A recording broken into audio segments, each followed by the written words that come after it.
के चांसलर श्री अश्वनी वैष्णव जी, सभागार में उपस्थित अन्य अतिथिगण तथा मीडिया प्रतिनिधियों का आज के इस समारोह में हार्दिक स्वागत है। आज सिविल एविएशन और गति शक्ति विश्वविद्यालय के मध्य एक ऐतिहासिक एमओयू साइन होने जा रहा है, जिसके तहत एविएशन, एयरक्राफ्ट मेंटेनेंस इंजीनियरिंग तथा एविएशन मैनेजमेंट के क्षेत्रों में दोनों संस्थानों के मध्य साइंटिफिक, टेक्नोलॉजिकल, अनुसंधान एवं मैनेजमेंट पक्षों से जुड़ी नॉलेज एवं स्किल की शेयरिंग होगी और उनकी आपस में बढ़ोतरी होगी। यह एमओयू भारत के एविएशन एमआरओ सेक्टर को मजबूती देगा। अब मैं आमंत्रित करती हूँ गति शक्ति विश्वविद्यालय के वाइस चांसलर श्री मनोज चौधरी जी को तथा सिविल एविएशन के डायरेक्टर जनरल श्री फैज अहमद किदवई जी को कि वे आए और निर्धारित स्थान पर अपना स्थान ग्रहण करें तथा एमओयू पर नीचे बैठ रहे हैं आराम से, थोड़ा सा पीछे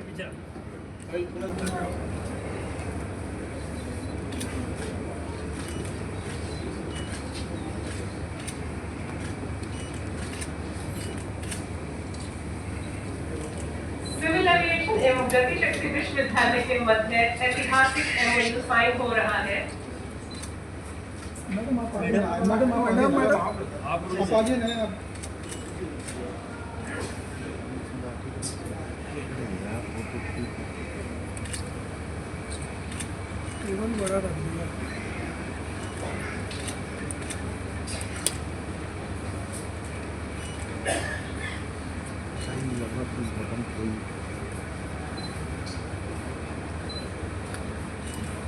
क्या कर दिया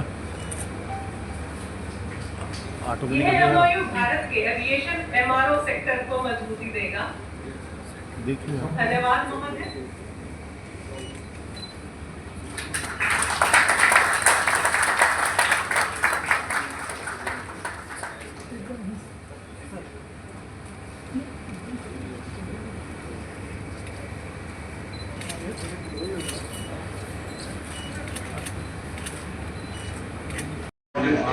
that we have signed between Gati Shakti University and DGCA. I would like to first congratulate both the units who have gone for the monumental partnership, both Gati Shakti Vishwavidyalaya and DGCA, for being the foundation, one of the most important MOUs that is going to transform the overall aviation sector in terms of the workforce that we are trying to build for tomorrow. And under the visionary leadership of our Honorable Prime Minister Shri Narendra Modi ji, we all have witnessed tremendous success in the last 12 years especially, and what has started as a mantra, Hawai Chappal se Hawai Jahaj ka safar, and the moment where we wanted aviation to be not just an exclusive sector for travel but an inclusive sector for travel, and where we have doubled all the parameters that we see in aviation, right from the number of airports that we have operational in the country, number of passengers that we are going through air travel, or the number of aircrafts that we have in the air fleet in India. So we have doubled everything today. And when you see the sector growing with such great pace, then you have to build up the workforce also accordingly so that your workforce is also of the global standards. And that is the vision that we have today for aviation and all the logistics sectors in the country. And now 2 days back, our Honorable Prime Minister has also inaugurated the Chamber Airport, which is also a long-awaited project and supposed to be other airport for the Delhi NCR. And it is with this pace and it is with this magnanimity that we are increasing the aviation sector. And one important thing, which is also the vision of our Honorable Prime Minister, is that there has to be multimodal connectivity established in the country. All the logistics department, whether it be highways, railways, ports or airports, have to talk to each other. Whenever a big project is going to be established in the country, it should have this multimodal connectivity at the foundation itself. And something where we are putting our full focus on, a full throttle on, and we have seen some tremendous success also in the last 5 years, especially in terms of MROs that we have in the country. From what used to be around 160, we have around 240 right now, more than 240 right now. It's a great success that we have achieved. And we only used to do line maintenance and base maintenance of aircraft in the country. And when it comes to the more important engine maintenance and component maintenance, much of this is being done outside the country. And when we look at why it is being established outside the country or why our planes have to go outside the country, one major bottleneck that was there is the availability of the right workforce to work in this MROs. And what we have right now in the MRO sector is the aircraft maintenance engineers. And the major feedback that we got from these AMEs who are getting trained through the DGCA approved organizations is that they are not having any specific degree. Even though they have one of the best skills to handle the aircraft, to handle the maintenance, to handle the repair of the aircraft, they are not ultimately getting any kind of certificate which is going to help them further grow in that sector. And this bottleneck or this gap that we have seen before is being very beautifully filled up by the coming in of the Gati Shakti University now into the picture. They are going to provide all the facilities, they are going to provide all the curriculum, they are going to provide the degree certificate to these AMEs, which is going to change the way how we are going to see our AMEs, not only working in the aviation sector but further progressing in this sector also.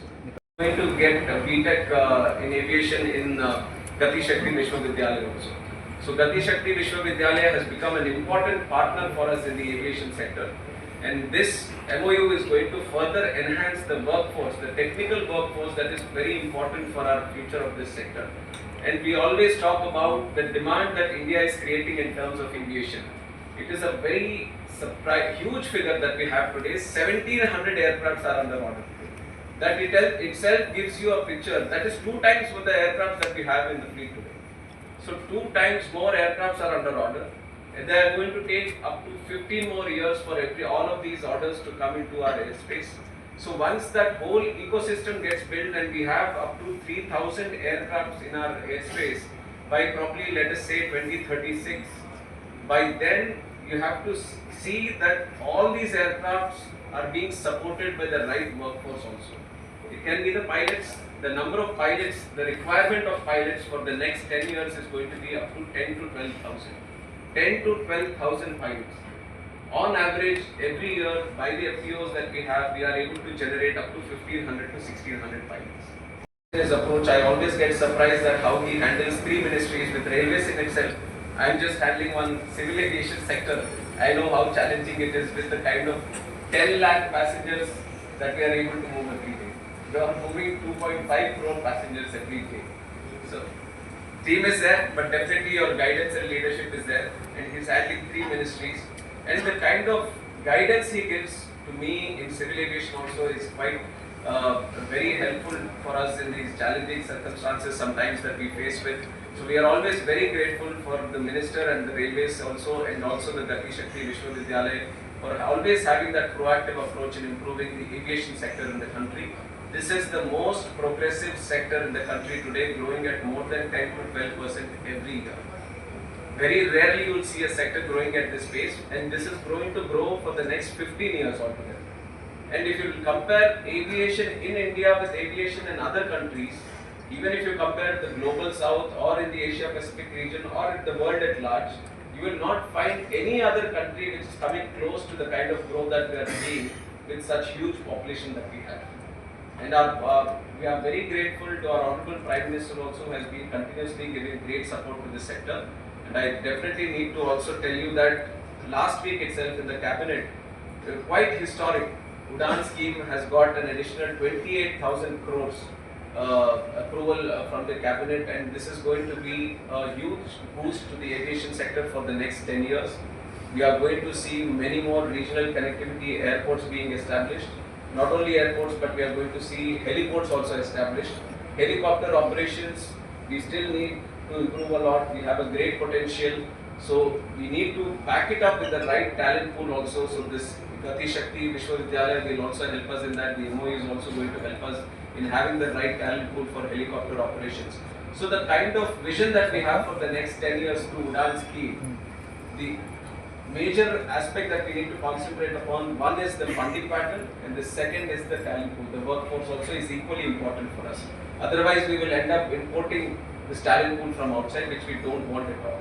So we are aligning ourselves with the global standards, and we are trying to see where best we can collaborate with each other, the know-how, the expertise that we have, trying to help each other out.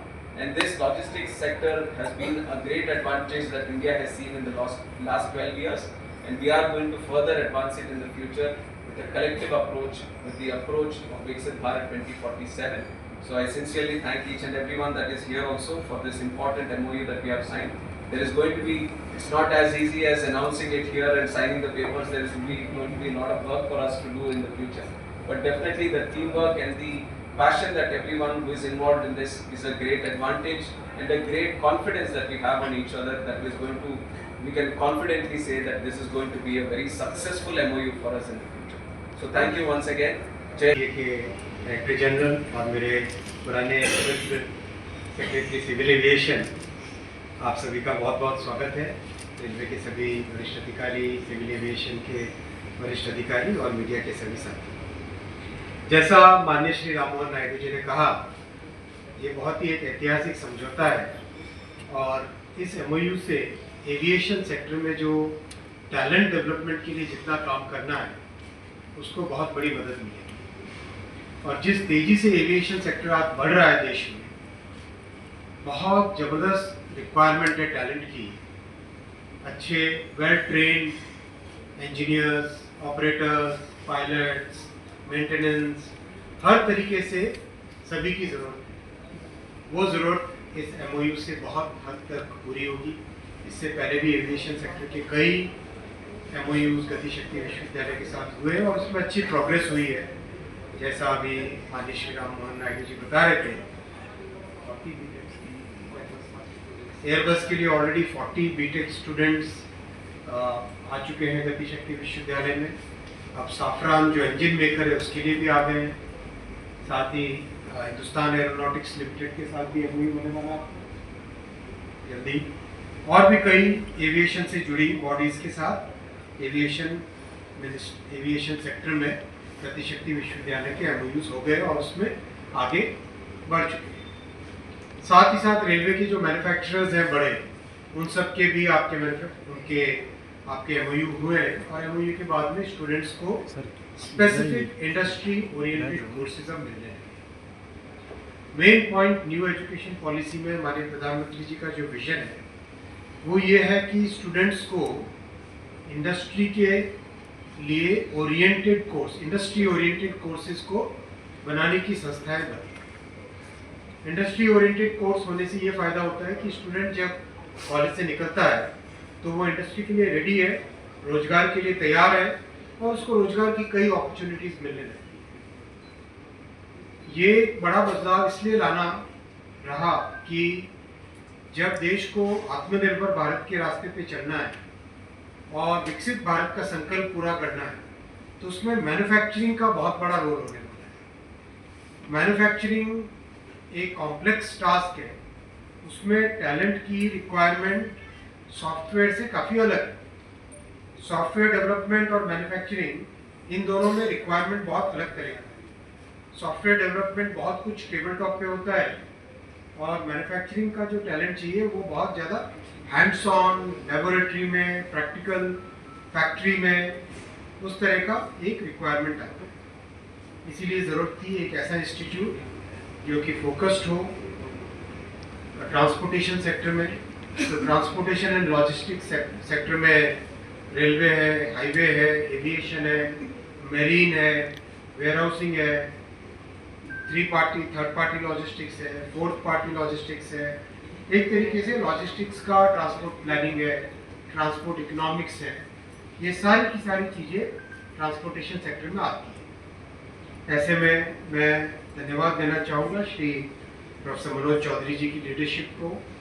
आपने बहुत ही अच्छे तरीके से इस संस्थान को एकदम zero से शुरुआत करके आज इस लेवल पे लेके आए कि दुनिया भर में गति शक्ति विश्वविद्यालय की पहचान बनी है। मैं कहीं पर भी जाता हूँ, चाहे डावोस में हो, चाहे कहीं पर भी जापान में हो, हर जगह आज लोग गति शक्ति विश्वविद्यालय के बारे में इंक्वायरी करते हैं, पूछते हैं कि किस तरह से आपने ऐसी एक यूनिवर्सिटी बनाई जिसमें इंडस्ट्री इतनी खुश है कि इंडस्ट्री के साथ मिलके पढ़ाई करने का दुनिया में एक ही अनूठा मॉडल बना है। वैसे इस तरह के मॉडल नॉर्दर्न यूरोप में भी होते हैं, लेकिन जितना डीप इंटीग्रेशन गति शक्ति विश्वविद्यालय का हुआ इंडस्ट्री के साथ, उतना बहुत कम यूनिवर्सिटीज़ का दुनिया भर में है। इसके लिए मैं आपको धन्यवाद देना चाहूँगा। मैं चेयरमैन साहब को भी धन्यवाद देना चाहूँगा और विशेष धन्यवाद देना चाहूँगा डीजी एचआर मैडम को। आपने बहुत अच्छा इसमें इनिशिएटिव्स लिए हैं। एक समय था जब गतिशक्ति विश्वविद्यालय को स्वीकार्यता with in the railway system नहीं मिलती थी। स्वाभाविक है, एक नए संस्थान को जब लाते हैं तो एक स्वीकार्यता मिलने में समय लगता है, लेकिन आपने डीजी एचआर मैडम ने जो इनिशिएटिव्स लिए और जो फोकस रखा है लगातार दे। इससे पहले राजगोपाल जी डीजी एचआर थे, आपने भी बहुत ध्यान दिया इसमें, तो आप दोनों के एफर्ट्स के कारण आज ये यूनिवर्सिटी बहुत अच्छी लेवल पे पहुंच गई है। इसका मैक्सिमम उपयोग अभी तक रेलवे और एविएशन ने किया है और डिफेंस फोर्सेस ने। अभी तक मैक्सिमम इसका उपयोग रेलवे ने, सिविल एविएशन ने और डिफेंस फोर्सेस ने किया है। अब मेरी इच्छा है कि अभी इसमें मेरीन का बड़ा काम हो और मेरीन के शिपिंग और पोर्ट्स के मिनिस्टर श्री सर्बानंद सोनोवाल जी से भी रिक्वेस्ट किया है। उनके सेक्रेटरी साहब के साथ भी वीसी साहब की काफ़ी बैठकें हुई है और इंडस्ट्री के साथ भी काफ़ी वाइस चांसलर साहब ने मीटिंग्स की है। तो एक बार मेरीन भी जुड़ जाएगा इससे, तो अपने आप में एक ये होलिस्टिक डेवलपमेंट हो जाएगा। यूनिवर्सिटी बने हुए मात्र अभी 3.25 साल हुए हैं, अभी इन्फेंट स्टेज में है, लेकिन इसी इन्फेंट स्टेज में ही बहुत अच्छे डेवलपमेंट्स यूनिवर्सिटी में हुए हैं। आपके कितनी कंपनी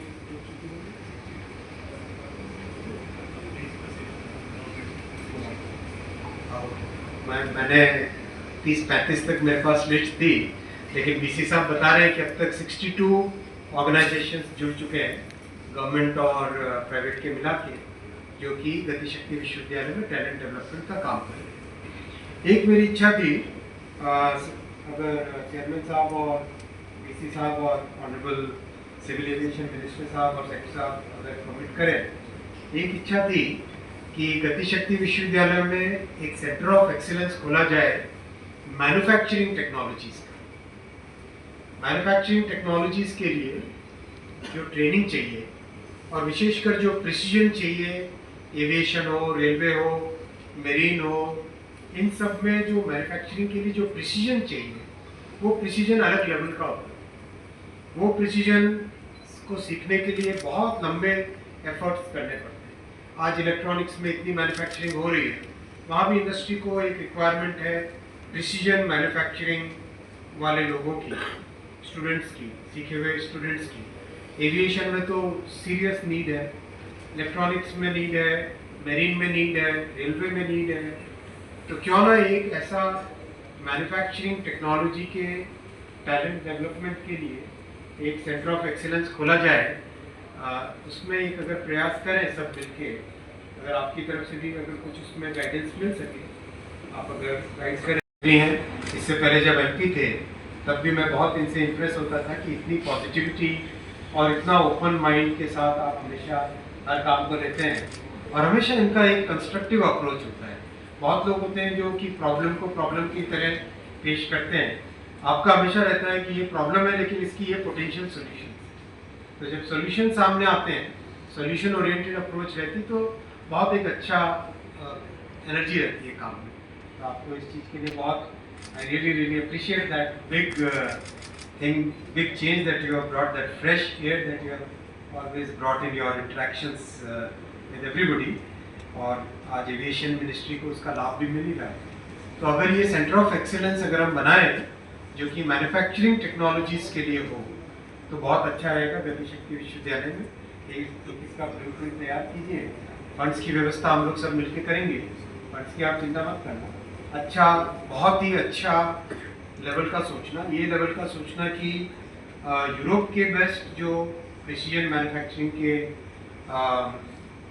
स्टैंडर्ड्स हैं, स्पेशली जर्मनी के, जापान के और यूएस के जो प्रिसीजन मैन्युफैक्चरिंग के जो स्टैंडर्ड्स हैं, उन सबको आप अपना बेंचमार्क बना के देना। उससे टैलेंट की एक अच्छी पाइपलाइन क्रिएट हो और कम से कम 1000 लोग हर साल, उससे 1000 यूथ कम से कम हर साल उसका बेनिफिट उठा सके।